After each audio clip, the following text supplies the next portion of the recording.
رسول پاک کا وصال ہوا نا، حضرت بلال نے منہ سے لفظ ہی کوئی نہیں ادا کیا. کسی نے اپنا دکھڑا کسی انداز میں سنا لیا. حضرت عمر نے کہا، جس نے کہا حضور وصال کر کے گردن اڑا دوں گا.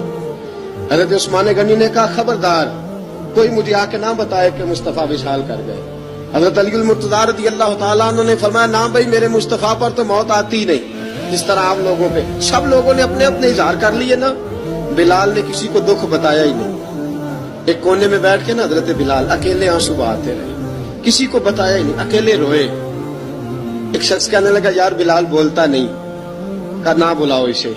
عصر کی نماز کا وقت ہوا نا، تو وہ بلال جو کعبے کی چھت پہ بغیر سیڑھیوں کے چڑھ گیا تھا، وہ بلال جو کعبے کی چھت پہ بغیر کسی سہارے کے چڑھ گیا تھا، اس بلال کو کہا کہ بلال چل ذرا آذان پڑھ، مسجد کی چھت پہ چڑھ جا.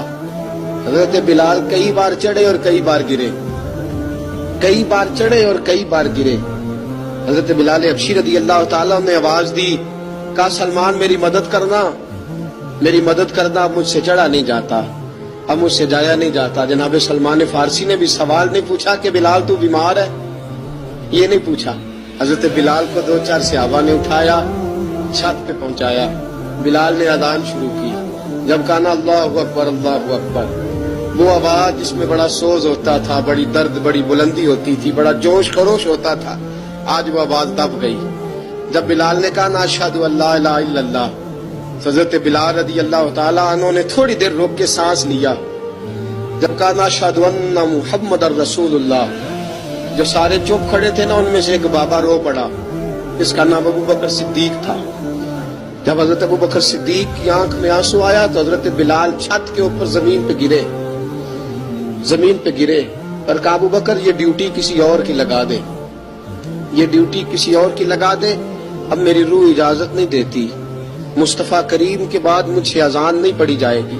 آپ نے واقعہ سن رکھا ہے کہ ایک بار صحابہ نے بلایا، دوبارہ آئے، حضور خواب میں ملے. کہا بلال تو آتا کیوں نہیں؟ بلال چھوڑ کے چلے گئے تھے.